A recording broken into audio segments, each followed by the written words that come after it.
अस्सलाम वालेकुम एवरीवन। आज हम लोग स्टार्ट करेंगे 9th क्लास की chemistry according to new syllabus. इसमें हम लोग जो है देखेंगे सबको सारे चैप्टर्स डिस्कस करेंगे वन बाय वन। 13 चैप्टर्स हैं इसमें और ये जो चैप्टर्स हैं छोटे-छोटे चैप्टर्स हैं, लेकिन इनकी एक्सरसाइजेज जो हैं वो लेंथी हैं और कॉन्सेप्चुअल हैं। जो स्टूडेंट्स 9th क्लास में आते हैं वो 8th में साइंस की बुक पढ़ के आते हैं, ठीक है? और वहाँ पे जो आप लोग की साइंस की बुक होती है, उस साइंस की बुक में आप लोग 3 पोर्शंस पढ़ते हैं।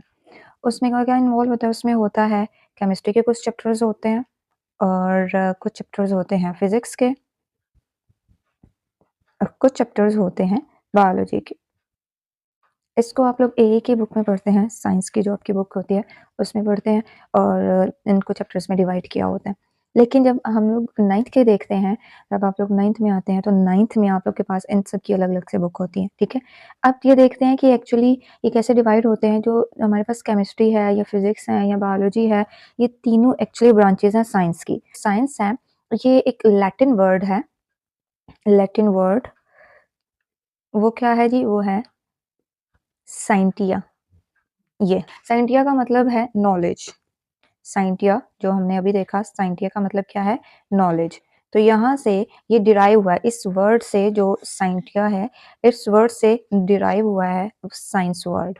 अब जो साइंस है, साइंस की बेसिकली 3 मेन ब्रांचेस हैं, जिसका मैं सिंपल नेम बताऊंगी। उसकी भी रीज़न ये है कि हमसे क्वेश्चन पूछा जा सकता है कि केमिस्ट्री किसकी ब्रांच, अगर उधर साइंस नहीं लिखा हुआ और ब्रांचेस के कुछ ब्रांचेस के नाम लिखे हुए हैं, तो उसमें से आपने क्या सिलेक्ट करना है। तो हमारे पास साइंस की जो बेसिकली 3 मेन ब्रांचेस हैं, वो मैं आपको बता देती हूँ।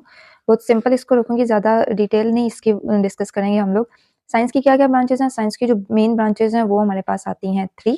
One is physical sciences, physical sciences, other one is life sciences, and last one is earth sciences. Physical sciences में हमारे पास आती हैं केमिस्ट्री फिजिक्स। हम 3 को मैं डिस्कस करूंगी जो आप लोगों ने पढ़े हुए, केमिस्ट्री फिजिक्स और बायोलॉजी में। तो फिजिकल साइंसेज में केमिस्ट्री भी फिजिकल साइंस की ब्रांच है, ठीक है? और जो फिजिक्स है वो भी फिजिकल साइंस है। तो आपको सम टाइम एमसीक्यूज में पूछा जा सकता है कि chemistry is the branch of, तो एमसीक्यू नीचे ऑप्शंस में हो सकता है दिया हो physical science, life science, earth science. तो फिजिकल साइंस है जो हमारे पास केमिस्ट्री या फिजिक्स होगी। लाइफ साइंस हमारे जो आप लोगों ने पढ़ा हुआ है वो है बायोलॉजी। अर्थ साइंसेज में जियोलॉजी में भी कई स्टूडेंट्स को पता हो, जियोलॉजी इसमें आ जाता है और इसमें ओशनोग्राफी वगैरह भी आ जाता है। तो यहाँ पे आपने एक एमसीक्यूज जो याद रखना वो ये है कि केमिस्ट्री किसकी ब्रांच है? फिजिकल साइंस की। देखते हैं कि केमिस्ट्री एक्चुअली फिर क्या है तो ये साइंस। तो अब देखते हैं केमिस्ट्री क्या है। जो केमिस्ट्री है, chemistry is the branch of science. इस चीज को हम लोग डिस्कस कर चुके हैं कि कैसे branch of science which deals with the properties, composition and the structure of substances. ठीक है, आप लोगों ने 3 चीजें याद रखनी है, 3 पॉइंट्स, कि हम लोग केमिस्ट्री में किसी भी सब्सटेंस का उसकी प्रॉपर्टीज देखते हैं, कंपोजिशन और साथ में स्ट्रक्चर। प्रॉपर्टीज मतलब खसूसियात, उर्दू में इसको बोलेंगे। तो प्रॉपर्टीज में हम लोग देखते हैं कि फिजिकल प्रॉपर्टीज कैसी हैं, केमिकल प्रॉपर्टीज कैसी हैं इसकी। जैसे कि अगर हम लोग डिस्कस करते हैं किसी एक सिंपल सी उसकी एग्जांपल ले लेते हैं, वाटर की या कार्बन डाइऑक्साइड की। तो जब हम वाटर की एग्जांपल लेते हैं या हम कार्बन डाइऑक्साइड की एग्जांपल लेते हैं, तो इसमें हम प्रॉपर्टीज इसकी चेक करेंगे तो हम लोग देखेंगे इसके फिजिकल प्रॉपर्टीज कैसी हैं। फिजिकल का मतलब होता है कि ऐसी चीज जिसको हम देख सकें, जिसको जिसको हम टच कर सकें, ठीक है? तो फिजिकल प्रॉपर्टीज हैं या फिर हमारे पास केमिकल प्रॉपर्टीज हैं। केमिकल प्रॉपर्टीज ऐसी प्रॉपर्टीज होती हैं जिसमें हम लोग देखते हैं कि वो केमिकल रिएक्शन कैसा करेगा, मतलब वाटर है तो कैसा केमिकल रिएक्शन करेगा, अगर हम इसको सोडियम के साथ रिएक्ट कर दें तो ये कैसे बिहेव करेगा। तो केमिकल प्रॉपर्टीज में हम ये देखते हैं कि इसका बिहेवियर कैसा होगा केमिकली जब ये रिएक्शन कर रहा है। फिजिकल प्रॉपर्टीज में हो गया कि मतलब इसका ऑर्डर क्या है, इसका कलर क्या है, किस फॉर्म में एग्जिस्ट करता है, इसकी स्टेट क्या है। इसी तरह कार्बन डाइऑक्साइड के कि किस स्टेट में एग्जिस्ट करता है, इधर ये गैस है, लिक्विड है या सॉलिड है, इसका कलर क्या होता है, इसकी ऑर्डर क्या होती है, ये सारी चीजें हम फिजिकल प्रॉपर्टीज में डिस्कस करते हैं। फिर ये हम ये केमिकली कैसे रिएक्ट करता है, तो उनको केमिकल प्रॉपर्टीज में डिस्कस किया जाता है। कंपोजिशन को देखें तो कंपोजिशन क्या होती है? कंपोजिशन एक्चुअली होता है कि आपका जो सब्सटेंस है वो किन चीज़ों से मिलके बना हुआ है, ठीक है।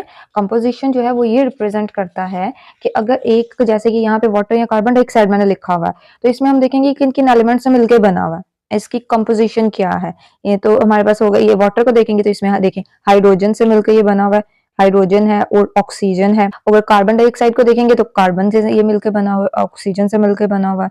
तो हम जब भी बात करते हैं कंपोजिशन की, तो कंपोजिशन का मतलब होता है कि हम देखें कि वो किन किन एलिमेंट से या कंपाउंड से मिलकर बना। अगर किसी हम सैंपल की बात करें तो हम उसमें एलिमेंट्स या कंपाउंड्स देख सकते हैं। हम ये देख सकते हैं उसमें कितनी कितनी परसेंटेजेस हैं एलिमेंट्स की या कंपाउंड्स की जो कि उस सैंपल में है। Structure of substances, structure of substances का मतलब कि जो सब्सटेंस हम लोग देख रहे हैं उसका स्ट्रक्चर क्या है। जैसे कि हम एग्जांपल लेते हैं, इसको वाटर के एग्जांपल को मैं लेके चलते हैं। जैसे वाटर है अगर, तो हम इसका स्ट्रक्चर जो होता है वो ऐसे होता है, ठीक है।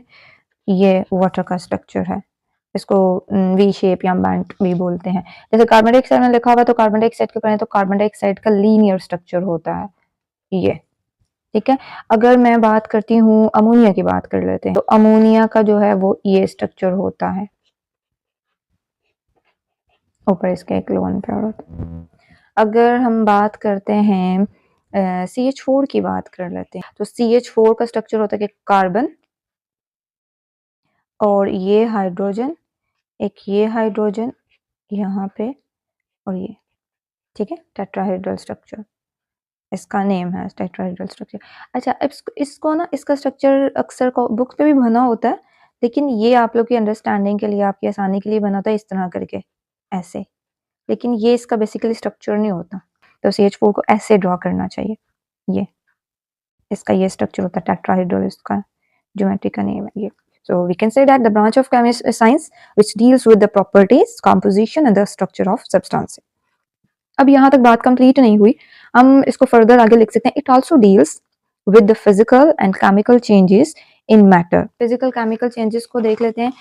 हम लोग देखें, अगर वाटर की एग्जांपल ले लें, सिंपल एग्जांपल, आपकी कॉमन लाइफ एग्जांपल है कि अगर आप वाटर को लें और वाटर को आप अमूमन वैसे देखें तो वो किस फॉर्म में होगा, वो लिक्विड में होगा, ठीक है। तो अगर हम इस लिक्विड को, वाटर को रख दें रेफ्रिजरेटर में, तो वो किस फॉर्म में कन्वर्ट हो जाएगा, वो सॉलिड में कन्वर्ट हो जाएगा। लिक्विड से सॉलिड में जो चेंज आया, तो क्या यहाँ से वाटर मॉलिक्यूल में कोई चेंज आया, क्या इसके फॉर्मूला में कोई चेंज आया? नहीं, इसके फॉर्मूला में कोई चेंज नहीं आया, ठीक है। इसकी सिर्फ फिजिकल स्टेट में चेंज आया है। तो इस लिक्विड को देखें तो इसमें जो वाटर है उसका भी यही फॉर्मूला है। अगर इस सॉलिड वाले में, जो कि आइस की फॉर्म में होता है, अगर इसका देखें तो इसका भी यही फॉर्मूला है। तो इसका मतलब है कि इसमें केमिकली कोई चेंज नहीं है, इसका फॉर्मूला चेंज नहीं हुआ, इसके एलिमेंट या इसकी कोई ऐसा नहीं हुआ कि एलिमेंट अलग हो गए, कोई डिकम्पोजिशन हो गया। तो ये हमारे पास जो चेंज आया है इसको फिजिकल चेंज बोलते हैं। इसी तरह अगर ये एवापोरेट कर जाए, और हम इसको वाटर की एवापोरेशन को भी डिस्कस करें, एवापोरेशन की एग्जाम्पल ले लें, तो एवापोरेशन ऑफ वाटर जो होता है वो भी क्या होता है, वो हमारे पास एक फिजिकल चेंज आता है, अभी वाटर का यही फॉर्मूला रहता है। एक केमिकल चेंज क्या है, तो केमिकल चेंज एक न्यू चीज बन जाती है, रिएक्शन हुआ और एक नई चीज बन गई। जैसे HCl है और NaOH, एसिड और बेस को रिएक्ट करा, एसिड और बेस मिलते हैं तो हमारे पास क्या बनेगा, हमारे पास बनेगा NaCl, साल्ट बनेगा, ठीक है। और साथ में हमारे पास वाटर बनेगा। अब देखें, अब इन दोनों, आपने तो रिएक्ट ये करवाया था, HCl और NaOH को रिएक्ट कराया था, लेकिन प्रोडक्ट में देखें क्या कहीं पे NaOH या HCl है, नहीं है। अब देखिए न्यू चीज बनी है NaCl जो क्या और वाटर है। This is the chemical change. ये जो अब आया है ना, तो इसको हम लोग बोलेंगे कि ये क्या है जी, ये केमिकल चेंज है, जिसमें एक आपके पास जो आपका रिएक्टेंट प्रोडक्ट में कन्वर्ट हो जाता है।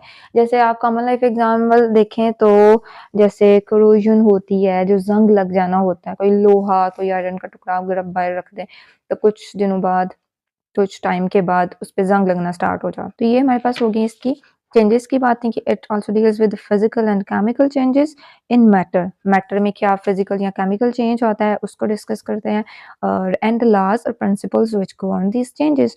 और इन चेंजेस को कौन से लॉज या प्रिंसिपल्स होते हैं जो गवर्न करते हैं, उसको भी हम लोग इसी में स्टडी करते हैं। जैसे लॉज में आप देखें तो बड़ी कॉमन एग्जांपल है law of conservation of mass, ठीक है, लॉ ऑफ डेफिनिट प्रोपोर्शन, और प्रिंसिपल्स ली शेकलर्स प्रिंसिपल है, बहुत फेमस है, जो कि हम लोग फर्स्ट ईयर में पढ़ाते हैं बच्चों को। तो ये हो गया हमारे पास इसकी डेफिनेशन। तो आपको इसको सारा लिखना है। अगर आपको शॉर्ट क्वेश्चन में पूछा जाता है कि व्हाट इज़ केमिस्ट्री, तो आपने इसको सारा लिखना है कि क्या केमिस्ट्री है, किस-किस चीज़ से डील करती है। अच्छा, अब इसके अलावा आप कुछ और भी लिख सकते हैं। कंपोज़िशन स्ट्रक्चर का मैंने यहाँ लिखा था कि आपको डेफिनेशन नहीं तो कुछ पॉइंट लिख दूँगी कि आपको याद रह जाए। तो इसके अलावा एंड पे मैंने एक बड़ा इंपॉर्टेंट पॉइंट लिखा हुआ है, फादर ऑफ मॉडर्न केमिस्ट्री कौन है? तो वो हमारे पास कौन है जी? वो हमारे पास एंटोन लवाइजर है। ये एक फ्रेंच केमिस्ट थे जिनको मॉडर्न केमिस्ट्री का फादर कहा जाता है। आपने मे बी नाम सुना हो, एक मुस्लिम साइंटिस्ट हैं जाबर बिन हयान, तो उनको भी कहा जाता है। लेकिन अगर आप यहाँ पे मॉडर्न लिख लें तो ज़्यादा बेहतर है कि modern chemistry, father of modern chemistry कौन है? एंटोनी लेवाइजर। अच्छा, कंपोजिशन और स्ट्रक्चर का मैं पॉइंट लिख देती हूँ कि हमारे पास कंपोजिशन क्या होती है? कंपोजिशन होती है percentages of elements and compounds,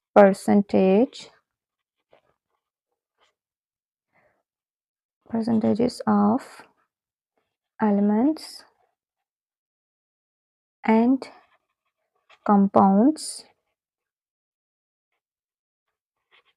in a sample। एक सैंपल में कितनी परसेंटेज होती है उसको हम देखें तो वो कंपोजिशन कहलाता है। अच्छा, अब स्ट्रक्चर की बात करें तो स्ट्रक्चर क्या है? स्ट्रक्चर हम सिंपल कह सकते हैं अरेंजमेंट ऑफ एटम्स। जैसे कि मैंने आपको स्ट्रक्चर ड्रॉ करके भी दिखाया तो उसमें अरेंजमेंट ही थी ना एटम्स की। तो अरेंजमेंट ऑफ एटम्स को हम स्ट्रक्चर बोलेंगे। तो लास्ट पे अगर ये डेफिनेशन भी आती है तो आप ये पॉइंट ज़रूर लिखिएगा कि मॉडर्न केमिस्ट्री का फादर कौन है। ठीक है, that's all for today. Next lecture will be of branches of chemistry. हम नेक्स्ट लेक्चर में ब्रांचेस ऑफ केमिस्ट्री को डिस्कस करेंगे।